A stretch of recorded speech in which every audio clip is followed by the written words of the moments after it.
Okay, last week we talked about the inertia, and we stopped at the ways to reduce negative effects of inertia. Inertia will bring many negative effect and drawback to us. So sometimes we need to reduce the negative effects of inertia. Last time we learned about the advantages of inertia in such a situation of shaking the source spotter, and running away from a car. So now today we will learn about the ways to reduce the negative effects of inertia. First and foremost, we look at the effects of inertia. In the first situation, if a car crashes while traveling, the passengers will crash into the parts of the car immediately in front of them and suffer injuries. Then we need in our car the ways to reduce the negative effect of inertia in this situation is by using the first, that is the driver should wear the seatbelt before driving, in order to prevent them from being thrown forward due to inertia. For the second one, the airbag. The airbag is fitted inside the steering wheel, so when the accident occur, then the airbag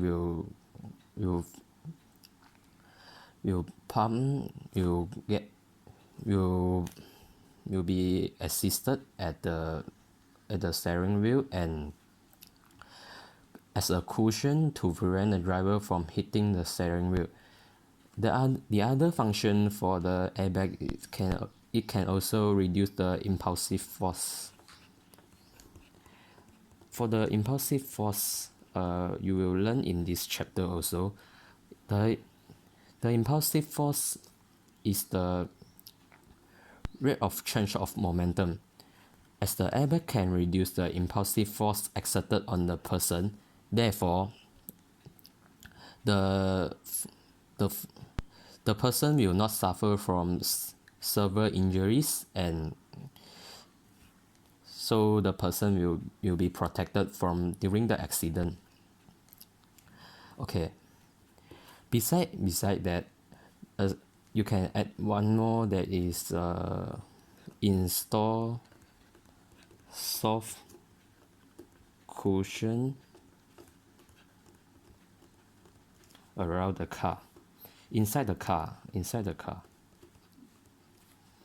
So as we discussed about the exercise, we also can use yesterday. We also can use these ways to reduce the negative effect of inertia in a moving car. Besides that, when the car is moving, the driver should not drive too fast.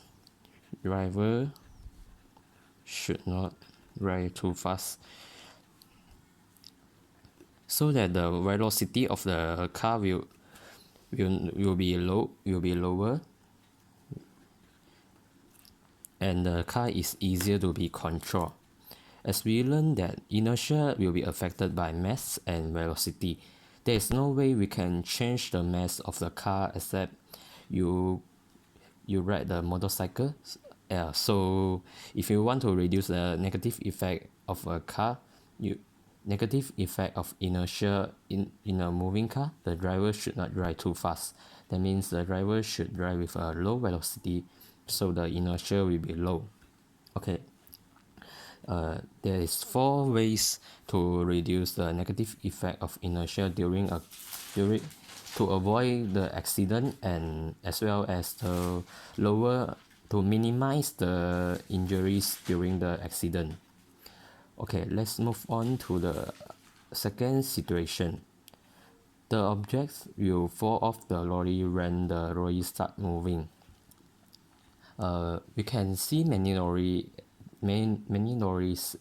at the highway carry a lot of load, and and as well as the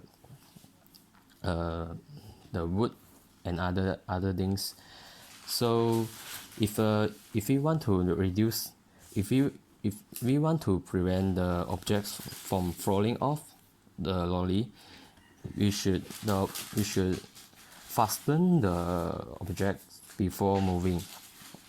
That is, you can highlight this sentence: fasten object must be fastened to a lorry, so that the objects become part of the lorry and it will move together with the lorry.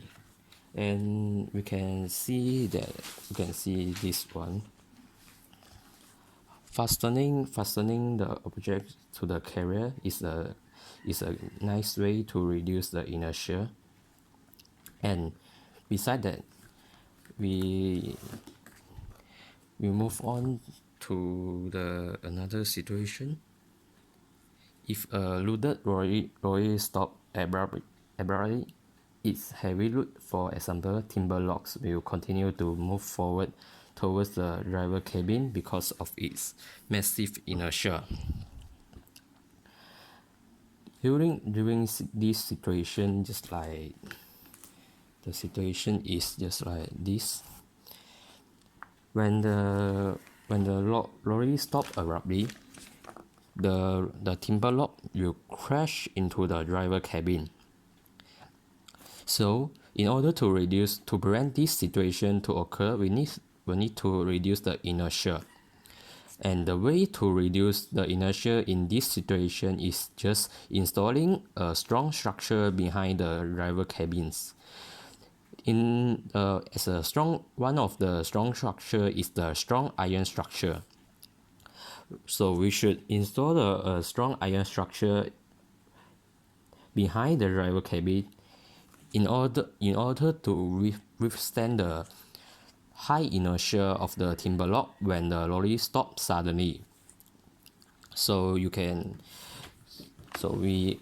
In this situation, we just install the strong iron structure behind the driver cabin. And you can add one more situation, because I have another one. In a petrol tank, did you see petrol tank before? The petrol tank actually carry a lot of petrol, and the massive mass of the petrol will do a large inertia within the petrol tank. So we just for the effect of inertia, we just write massive inertia exerted to the petrol tank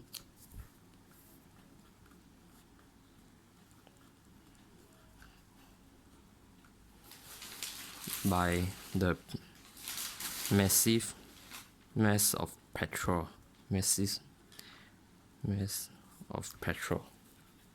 So in this situation, we need to divide the petrol into several smaller tanks instead of one big tank. So we can use the subdivision of the mass to reduce its inertia. We know that the inertia will be affected by mass, and the velocity. In this case, we can only manipulate the mass of the petrol by separate them into a few smaller tanks. Then we can separate the mass and the inertia will be lower. So we just use a separate tank to contain the petrol in order to reduce the inertia. And when if the inertia will if all the petrol will if we contain all the petrol in one big petrol tank, the inertia will be large, and the consequences is the petrol may start to has start to crush the tank, the petrol tank, as well as will start to burn due to the friction between the petrol tank, the massive friction between the petrol tank. These are the bad effects. So when we see the petrol tank on the road, the petrol tank always separate into a few smaller tanks. So for the ways to reduce negative effects of this situation is separate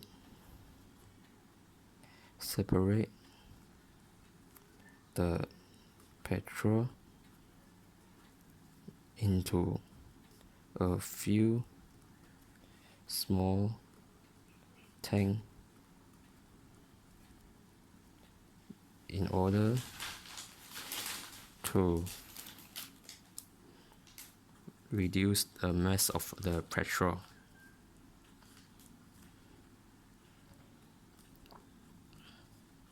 Or you can say contain the petrol in a few subdivision tank. That is also can be accepted. Okay, let's move on to the for the safety belt and the airbag system is some of the detailed explanation can be seen at here. Seat belt secure the driver and passenger to their seat when the car stops suddenly. So the seatbelt provide the external force that prevent the driver or the passenger from being thrown forward. There is also, when we talk about this safety belt in the impulsive force, the part of impulsive force, we say that the safety belt also increases the time of impact so that the impulsive force exerted on the person will be lower and the person will not suffer from severe injuries. The airbag system also have the same function as the safety belt. There is increase the time of impact and minimize the impulsive force exerted to the person in order to prevent severe injuries. Okay, that's all, and we move on to the part of momentum.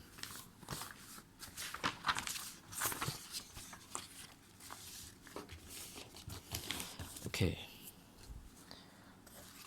for the part of momentum, we need first of all we need to know about the definition of momentum.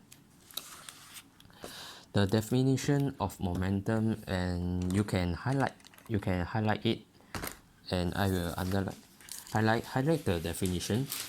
The momentum is the product of mass and velocity. Basically, this definition is come from its formula. For the momentum formula, you can jot down it. Momentum, if we want to calculate momentum will be equal to mass times multiply with velocity. That is the formula for momentum. The formula for momentum also provided at below.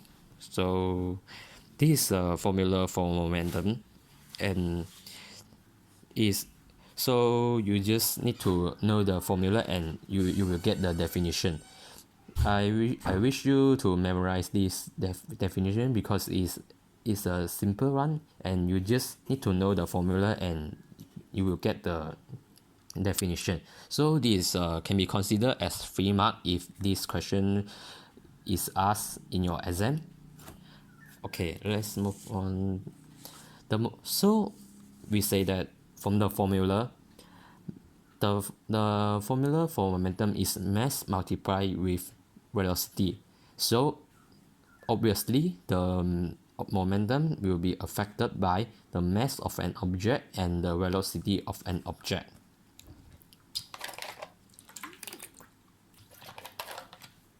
So when the mass of an object increase let's look at the relationship between the momentum with mass and momentum with velocity. Okay, the greater the mass of an object, the greater the momentum of the object. Okay, let's have an example. For one of the example with the mass is lorry and a car. Just assume that this lorry and this is a small car. Okay, they are both moving with the same velocity 10 meter per second, and the car also 10 meter per second. Okay, the mass for the lorry is 100 kg, and the just 1000 kg. Just make an assumption. Okay, for this maybe 500 kg. Okay, so obviously the lorry will be heavier than the car, so the lorry will definitely have a larger momentum than the car when they move at a constant velocity, which is 10 meter per second. So in this case, the lorry will have a larger momentum than the car. Okay, for the velocity, for the relationship between the momentum and the velocity is the greater the velocity of an object, the greater the momentum of the object. In this case, we can relate it to the velocity of a car. With one car, both car with the same mass of 1000 k, one with the same mass of 500 kg, and they move with different velocities. Let's say this 10 meter per second, and this is 5 meter per second.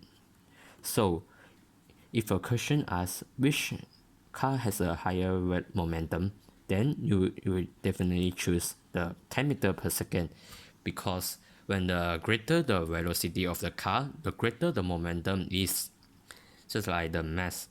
So don't confuse. For the momentum is also affected by mass and velocity, and the inertia also affected by mass and velocity. So don't confuse momentum with inertia. Momentum is not equal to inertia.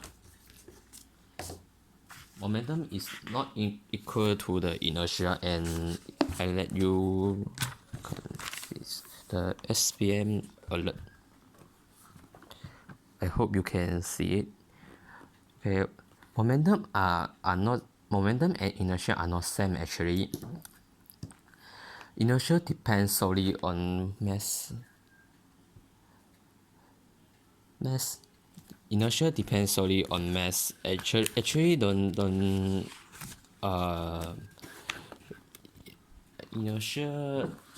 inertia depends on mass and a little bit of velocity, but the momentum depends mostly on both equally on both factor, that is the mass and velocity.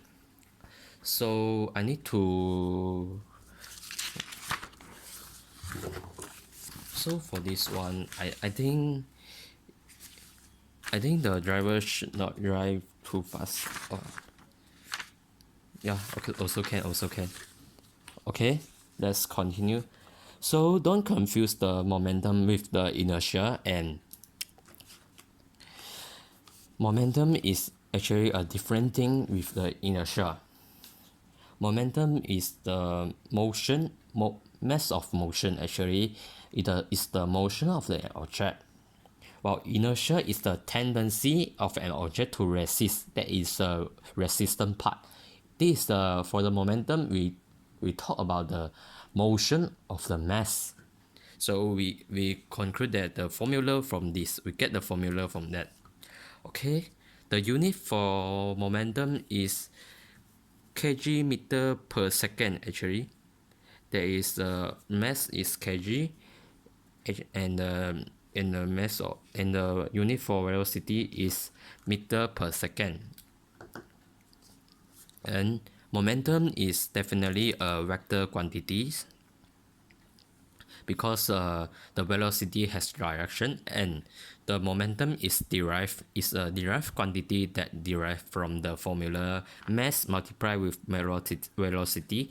And I told you in the first class that when a derived quantity that is derived from a vector quantity, then the new quantity will be also a vector quantity. There is you can refer back to our first note if you are confused with that. Okay, momentum is a vector quantity. So if we say is a vector quantity during a calculation, if we just like a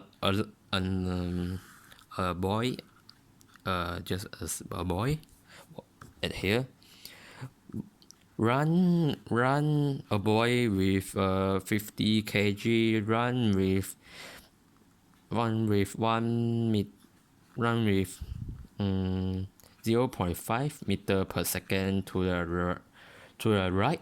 That means the momentum, for calculating the momentum, will be 50 times 0.5.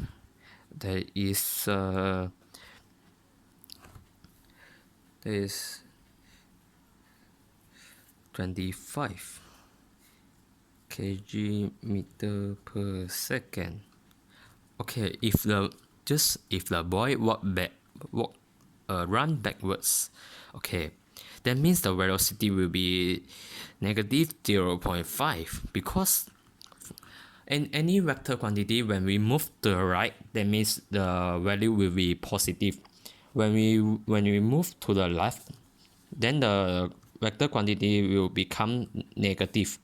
There is a law for determining the positivity and the negativity of the vector quantity. So this, when we moving to the left, if we calculate the momentum, okay, calculate the momentum, we will get 50 times negative 0.5, that we will get negative 25 kg meter per second. That is how the calculation work, and is expressed in the sentence in the sentence in number 3. So that is what it means. So during the calculation, the positive sign and negative sign is very important, because it will affect your calculation and your answer a lot. And if you absolutely ignore the negative side, you will definitely will not get the correct answer, and you will make the wrong choice. So we need to depends on the direction, and remember the direction that you can jot down at here, or is also you can highlight at here, highlight or underline. The direction to the right is denoted as positive. The object moving to the left has a negative momentum. There is to a left direction has a negative momentum, just like that. I hope you can see it. Highlight from here to here, and another is here to here. But the central meaning is just momentum to the right is positive momentum with a positive value. Momentum to the left is a negative momentum with a negative value. Okay, let's move on to another subtopic: conservation of momentum. In the principle of conservation of momentum, we states that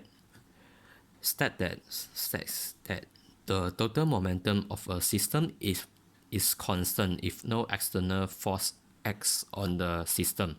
That means the momentum in the system is constant. That means the initial momentum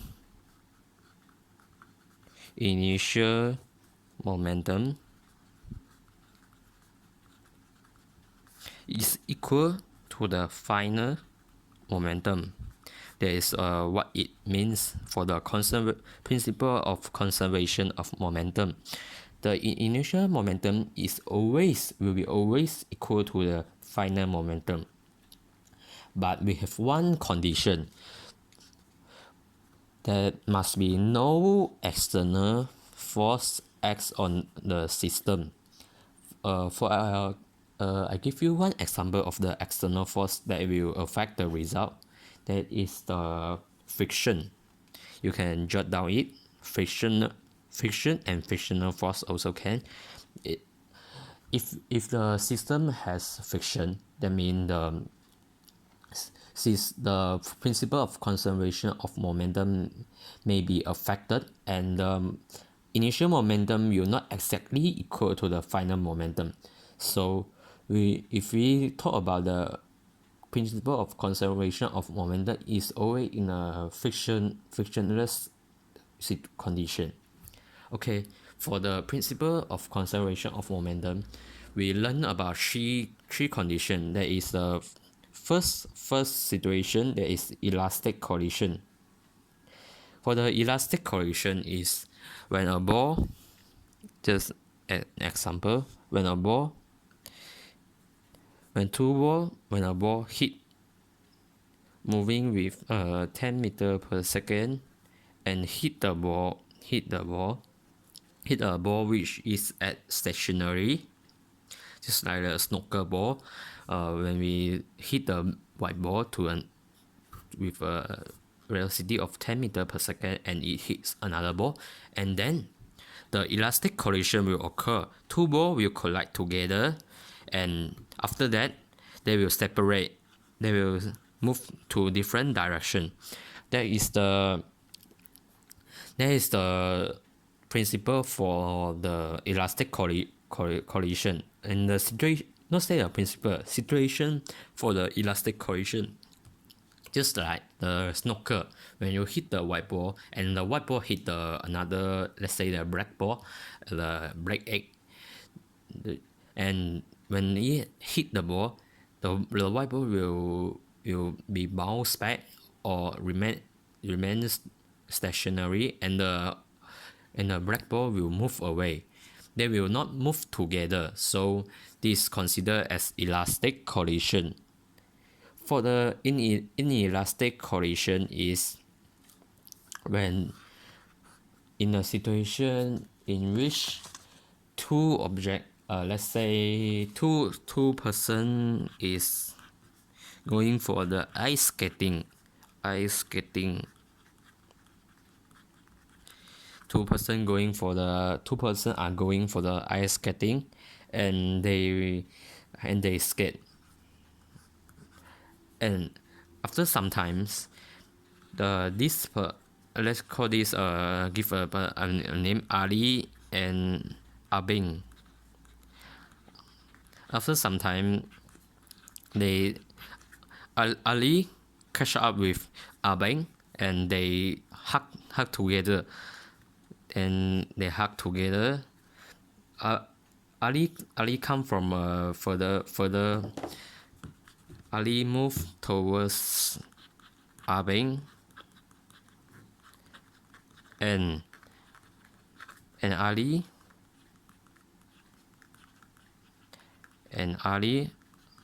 hug Abing. They hug together and move together. They collide. Then in this situation, we can consider that Ali collide with Abeng and hug together, and they move together. Just a situation. Don't be serious with that, because in many situations that just like you just like sometimes during the accident, is sometimes is elastic collision and sometimes is inelastic collision. If during the inelastic collision, the car, the the car from behind hits the butt of the front car, and they move together. They move together from to a certain distance that we will consider that as a inelastic collision. If there is a elastic collision, the car the car from behind hits the butt of the front car, and both of them will move to a different direction. The front car will move even forward, and the car at the behind will bounce backward or move backward. There is the elastic collision, and during the inelastic collision, two objects collide together, and they move in the same direction.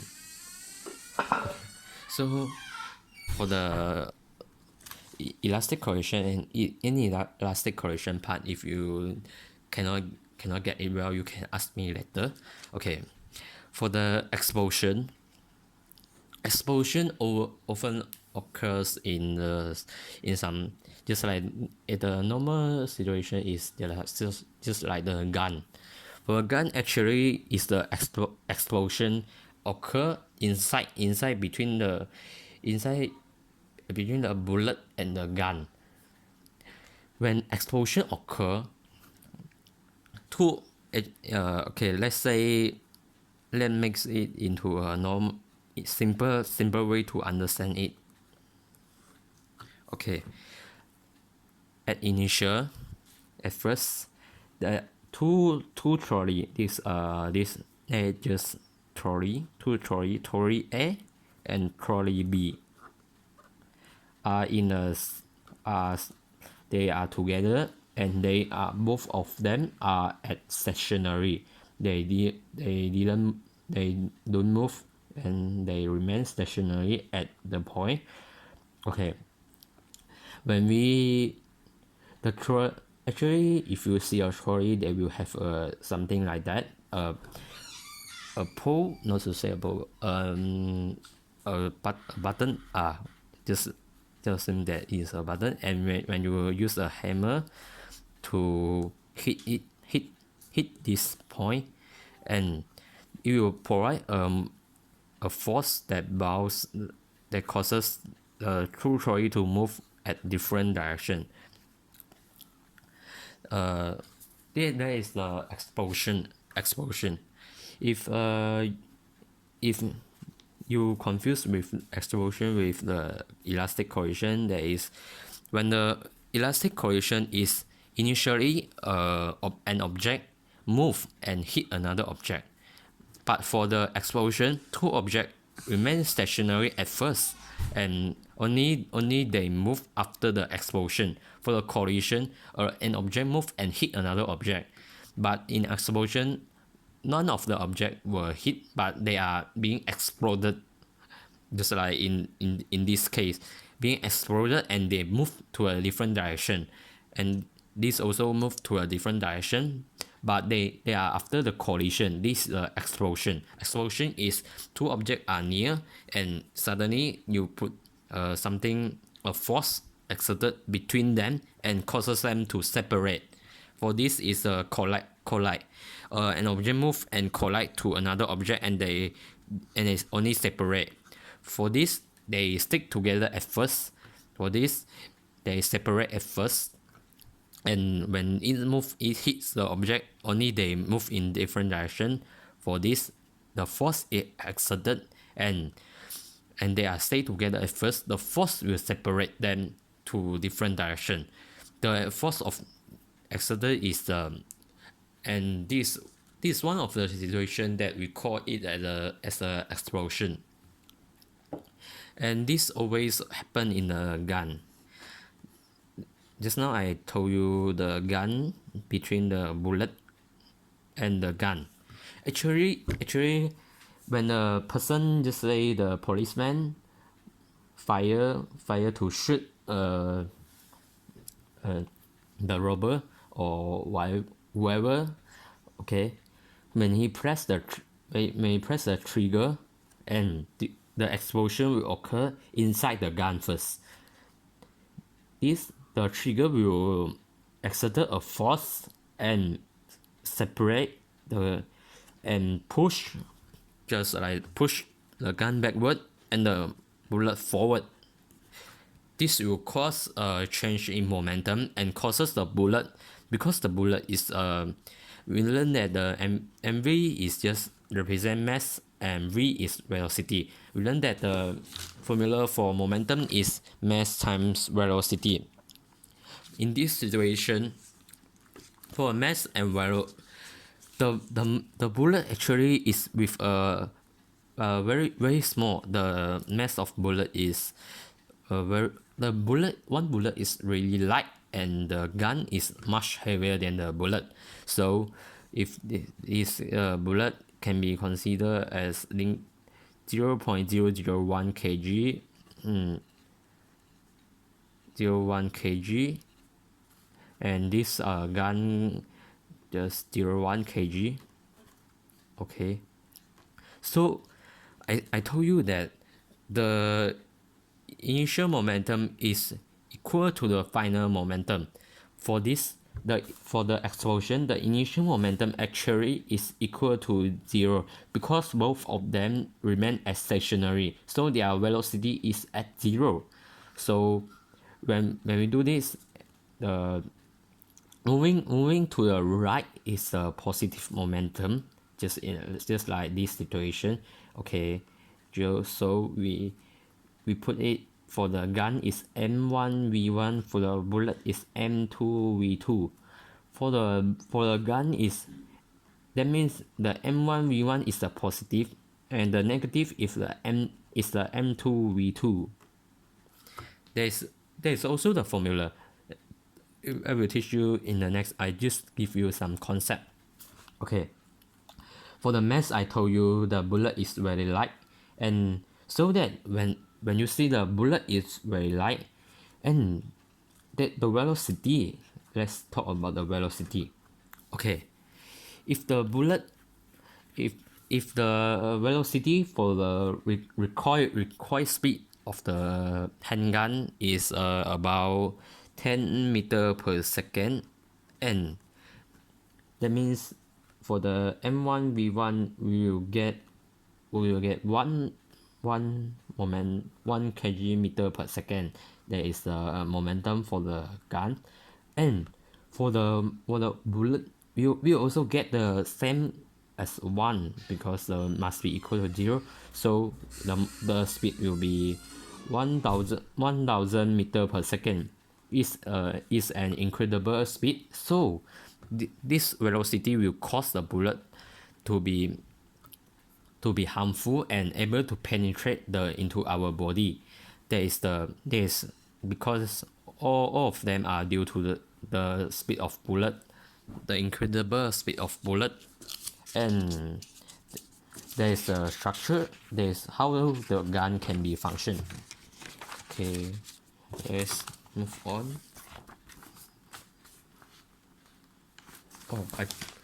For the formula later, I will ask you to calculate elastic correlation. Okay, let's look at this table first before we go into the calculation part. Okay, for the comparison.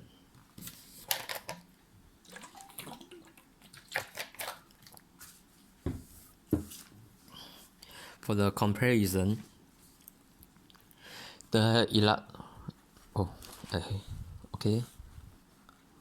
for the comparison part, we use 3 aspects to compare.